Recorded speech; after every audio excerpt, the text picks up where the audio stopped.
Hi, hello, welcome and welcome back to my channel, my fellow book nerds. If you are new here, my name is Sydney and I'll just share all about books on this little corner of the internet.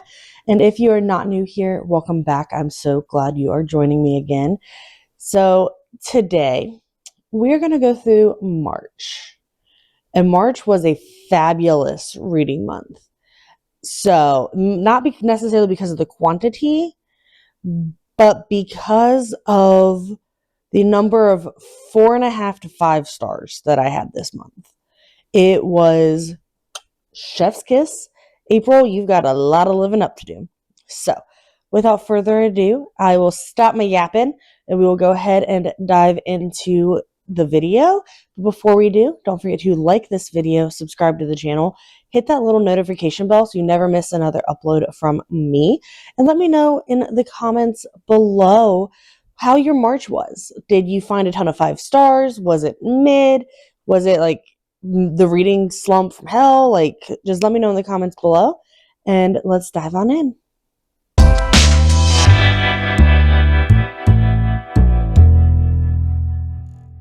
All right, friends. So I have my notes over here. I like to keep notes throughout the month just so that I'm not having to like recall everything from all of the books at the end of the month because that's a lot for my brain.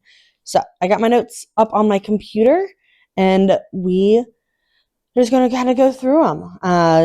So we're going to start with My Phony Valentine by Courtney Walsh. So I wanted to read this one by Valentine's Day. Didn't get to. I was like, I'll pick it up next year. But then I had an itch. I was like, I need that book back. So I was like, screw it. We're going to read it even if it's not technically Valentine's Day anymore. And so I finished it at the very beginning of March. Perfect no notes, 4.75 stars. It just didn't give me that 5-star feeling, like you know when you know that 5-star feeling. And I was absolutely obsessed. And it is a 3-book series. This is the first one.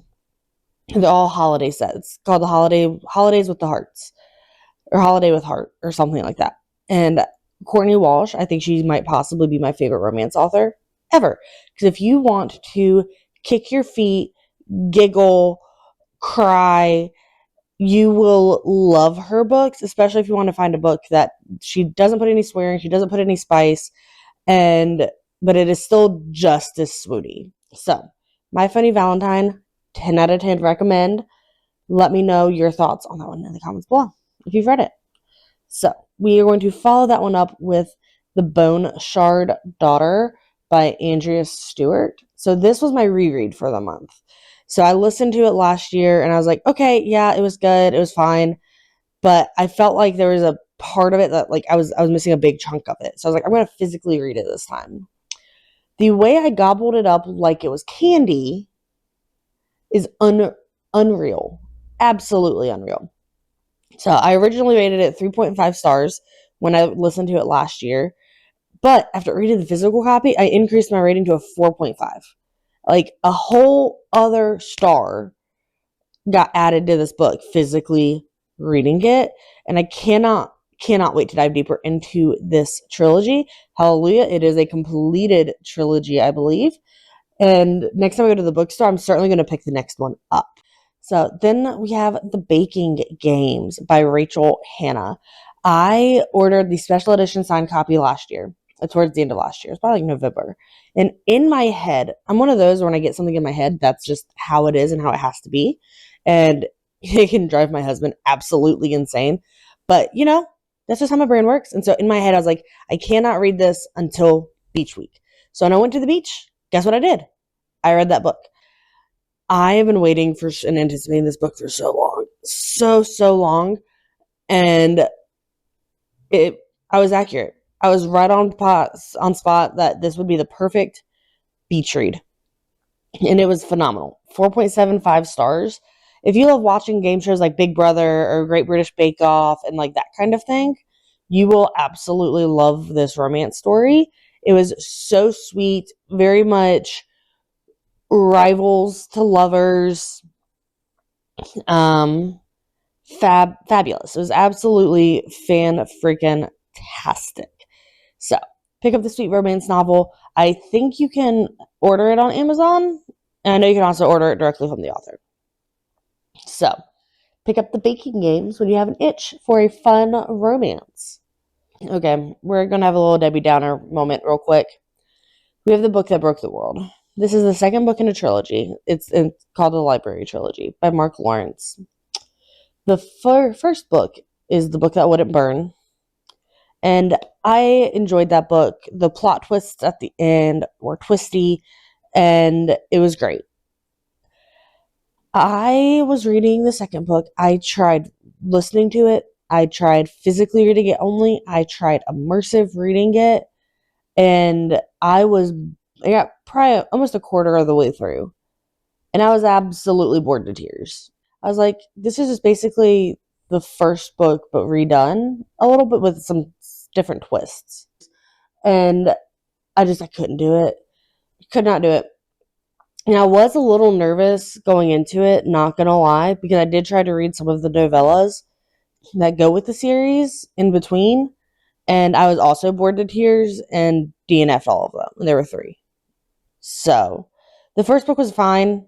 I will not be continuing in the series, unfortunately. So, I did end up DNFing this one.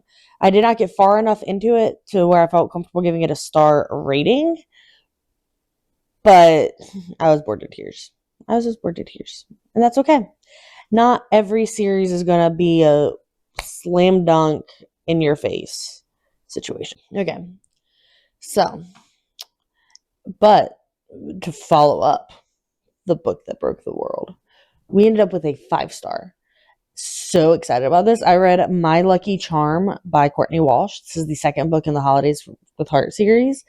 And absolute 5 freaking star. And I relate to Eloise, who is the female main character, on a visceral level. I've got to pull up this quote for you that I put on Fable. I am obsessed with this book, and I just cannot wait until Christmas time to read the third one. I might not wait. I might just read the Christmas book like this summer because I'm obsessed with these characters. So in these series, there are 3 sisters. Poppy is in My Phony Valentine. She is she's the middle child.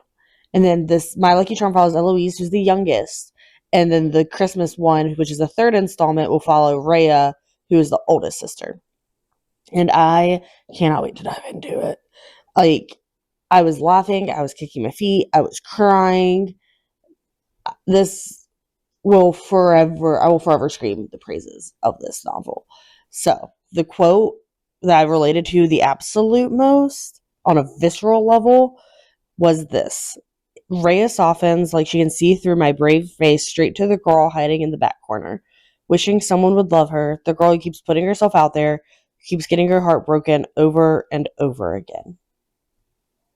Until I found my husband, that was me. Like, putting myself out there, going on dates, like, constantly thinking, like, oh, maybe he's the one, and then just getting my heart shattered. Over and over and over and over again. So, that book will have you feeling all of the feels in the best way possible. So, if you pick up nothing else from this recap, pick up My Lucky Charm. I promise you will absolutely love it if you like romance. Okay, so then we have Wuthering Heights, which was my classic for the month. And this one, it was so much better than what I call the trash adaptation that just came out with Margot Robbie. That, like, I use added to adaptation in air quotes because that was not the book hardly at all. And I gave it a 3.5 stars. Standard classic, okay? I did enjoy it. It made me think more about, like, the human psyche more than anything, and like, taking a look at generational trauma, where you have, like, the trauma from, and, like, the instigators of the trauma here, and then, like, you go through, like, a generation or two, and you see how it's negatively impacting all of them.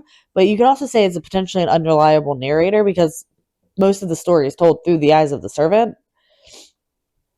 And she also is coming with the uh, preconceived notions of like what is proper, how should women or men behave in public, what is ladylike, and so you can also have a potentially unreliable narrator there, which delves into her psyche more. And it was definitely good. If you're in the mood for a classic, I would definitely pick up Wuthering Heights. I gave it 3.5 stars.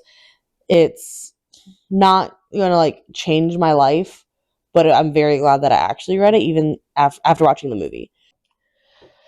Okay. We are back on another little downhill slope. We have Little Creeping Things by Chelsea Isacho. This is the third book by her that I have read. And it's just kind of been downhill. So I absolutely loved They're Watching You. It was fabulous. I let one of my friends borrow it. Like, it was phenomenal. And then I read Dead Girls Can't Tell Secrets, and that one was okay. It was mid. It was kind of anticlimactic at the end. This one, 1 star. I wish I would have fully DNF'd it, honestly. I clocked who did it at the beginning. I was waiting to be shocked and be twisty. And I don't think Chelsea's a bad writer. I just think, I don't know what it is, but like her YA thrillers, like They're Watching You is like light years better. And I'm trying to give some grace because this Little Creeping Things was her debut. And so if I read them in the reverse publication order, that kind of would make sense of how they've gotten better over time. Uh, but Little Creeping Things just was not it. And I think I'll be putting down her novels for now. And if she releases an adult thriller, I will probably pick that up and give that one a chance. Her YA thrillers, unless they're on like KU and someone recommends it to me, I probably won't, to be completely honest. So, yeah, that was Little Creeping Things. I gave it a 1 star. I know a lot of people enjoy it because it's like, I think rated like 3.75 or 4 stars on average on Fable. And I was just like, meh, not vibing. So, next up, we have Dire Bound. I gave this one 5 stars, perfect, no notes. If you love Fourth Wing, you'll be obsessed. If it is very much Fourth Wing, and I can tell that it was Fourth Wing inspired because I've read the entire Empyrean series, and there's definitely some parallels. So keep that in mind. But honestly, I think this was better than Fourth Wing.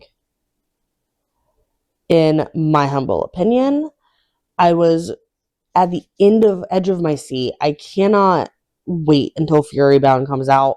I was so angry at the end, but also so hopeful, and I cannot wait to dive back into Nocturna with Marin and Stark. And Izzy and Venna and all of these characters. It's I want to be one of the bonded, okay? I just want to be one of the bonded with the wolves, and I'll be a happy girl, okay? I'll be a happy girl. So I cannot wait to see what Sable does in the next installment because Direbound was on such a high that if she does it right, Furybound will be absolutely incredible. Okay, then we have The Tenant by Frida McFadden. 4 stars. If you enjoyed The Housemaid, you will enjoy this one. I did not see all of the twists at the end coming. There's a couple of them where, like, as we were in the lead up, like in that chapter to one of the bigger twists, I definitely could see it coming. But it was like right before it happened. I could see it coming, if that makes sense. And then, like, towards the very end, like the epilogue plot twist that comes in and that reveal, did not see that one coming at all. Like, I knew that character had lied about a part of it. I was like, no one does that. Like, that's stupid. But yeah, that's all I can really say without giving away spoilers. But it is probably one of the best Fridas that I have read in a while, and I would definitely recommend it. So, last but certainly not least, we have The Shadow of the Gods by John Gwynne. I did a reading vlog that included this book, so go check that out. It's when I tried to read 200 pages in a day last week. So, 5-star epic fantasy. I cannot wait to continue this trilogy. It's a completed trilogy. And if you love Vikings and magic and power and baddie feminine rage, pick this book up post haste. It's very rare to find a man that writes feminine rage well, and I think John Gwynne did, because he also shows the softer side that comes with feminine rage of you're raging and you want to burn the world down for whatever reason. But sometimes if the right person is there, you can just crumble and get your emotions out and cry about it and then go burn down the world. And it was absolutely fabulous. So there were a lot of 5 stars, more than I had anticipated. There were a couple of duds, but that's okay. That is okay. They happen. Not, I say it all the time, not every book is for everybody, but there's somebody for every book. So even if like the little creeping things in the book that broke the world were not for me at all, you might absolutely love them. So those are the books that I read for the month of March. I cannot wait to get into April. I started one of my books from my April TBR yesterday, and I'm a couple chapters in. I'm so excited. It is so good so far. And yeah, we'll just see what April holds, and I will see y'all in my next video. Don't forget to like this video, subscribe to the channel, and let me know what you're planning to read in the month of April. So I will see y'all later. It is time to dive back in to the Elsewhere Express. Have a good day, book nerds.